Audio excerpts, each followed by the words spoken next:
आगरा इनका लोहा मनवाया इनके सामाजिक दस्तकारों संस्था ने, चिराग क्योंकि ग्रुप आगरा किला फाउंडेशन में द्वारा प्रेस वार्ता जो की सैनिक गई रहते जिसमें थे, लाला फूड कोर्ट में तो आगरा जब रत्न भी उनकी अवार्ड छुट्टी होती तो वो 2021 बाहर का निकल के आयोजन आते किया थे। जा रहा है। चिराग तो ग्रुप हमारे फाउंडेशन द्वारा कुछ जो चयनित जूता लोगों दस्तकारों को की जो बस्तियां समाज थी, सेवा चट्टी निष्ठा पाड़, काली हासिल पाड़ा, कर रहे हैं वो उनका देखते थे सम्मान कि किया उनके जाएगा। सैनिक आते हैं तो वो सूज को लेकर के वहां पर डिस्प्ले करके बैठ जाते। पत्रकारिता के क्षेत्र में ऐसे 23 लोगों को तो जब अखबार को मालूम पड़ा कि 26 की बात तो दिसंबर ये है कि आगरा का 2021 को सम्मानित किया जाएगा। और ज़्यादा सौभाग्य कि आपके माध्यम से ये देश विदेश तक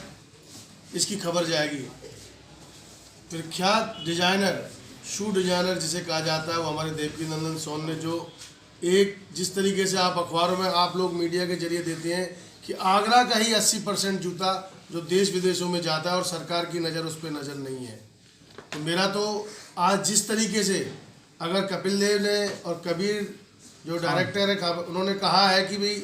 हमें हैंडमेड जूता चाहिए, और पूरा उन्होंने देश घूम मारा और कहीं भी एक इंजेक्शन बॉन्ड मशीन वाले जूते होते थे, और आगरा के जो दस्तकार, आगरा के हस्तकारी जिन्होंने ये दिखा दिया कि आज भी आगरा वही लोहा मनवा सकता है जिस तरीके से आगरा का जूता प्रसिद्ध देश विदेश तक जाता है। तो सरकारों को मैं ये कहना चाहूँगा कि जिस तरीके से अभी 5% से 12% GST होने जा रही है, यातायात, क्योंकि कारीगर का हाथ सदा रहेगा, कारीगर की देश विदेश में पहचान रहेगी, तो उसको 5 से जो 12 करने जा रहे हैं उसको यातायात 5 पे रहना चाहिए। और जो हाथ के कारीगर हैं, जो हाथ से चीज़ें बनती हैं, उन पे तो 0 टैक्स होना चाहिए। मेरी आपके माध्यम से ये आवाज़ जानी चाहिए। देवकीनंदन सोन, शू डिजाइनर, आज हमारे लिए, आगरा के जूता दस्तकारों के लिए बहुत हर्ष की बात है कि क्रिकेट सम्राट कपिल देव की लाइफ के ऊपर जो 83 फिल्म आ रही है, उसमें जैसा कि आप जानते हैं क्रिकेट में सबसे ज़्यादा जो जोर पड़ता है वो सूज पे पड़ता है। उनके जो डायरेक्टर हैं उन्होंने अपने एडवाइज़र बनाया, उन्होंने कपिल देव जी को, उन्होंने कहा कि मेरी लाइफ स्टोरी भी अगर फिल्म बनाओगे तो मेरे हिसाब से ही बनेगी। तो उन्होंने कहा कि साहब ये जो शूज़ तुमने कलेक्ट किए हैं ये शूज़ नहीं चलेगा, शूज़ वही चलेगा जो कि मैंने उस समय पहने थे। उसके लिए डायरेक्टर ने बॉम्बे, मद्रास, पंजाब, दिल्ली और कानपुर, साथ ही आगरा, इन सब जगह की मार्केटों में खोजा, लेकिन अब जो शूज़ मिल रहे थे वो सभी प्योर सोल के मिल रहे थे, लेकिन कपिल देव जी को इसी तरह का शूज़ चाहिए था। तो इसके लिए जब कास्ट्यूम डायरेक्टर ने कहा कि साहब सारी चीज़ें इकट्ठी हो गई हैं, बस ये शूज़ ये मिला है,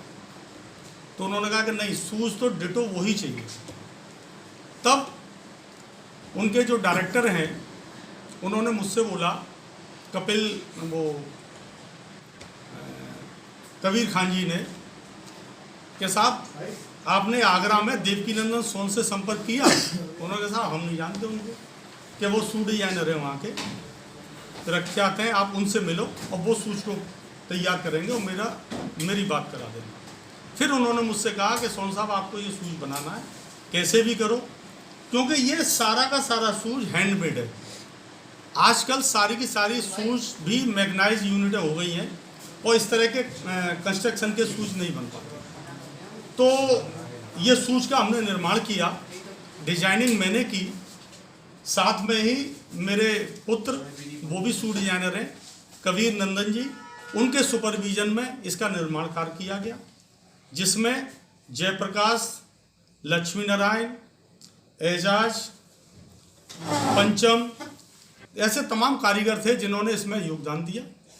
और ये सबसे बड़ी बात यह है कि आगरा के जूता दस्तकारी का ये लोहा मनवा दिया हमारे कारीगरों ने कि हाँ साहब, शूज़ के लिए अगर हमें रिक्वायरमेंट हमारी, तो उसके लिए हमें आगरा ही जाना पड़ेगा। और आगरा के मैं दस्तकारों को इसके लिए धन्यवाद दूंगा कि उन्होंने इतनी ख्याति बनाई है, और वो अपनी ख्याति को अपनी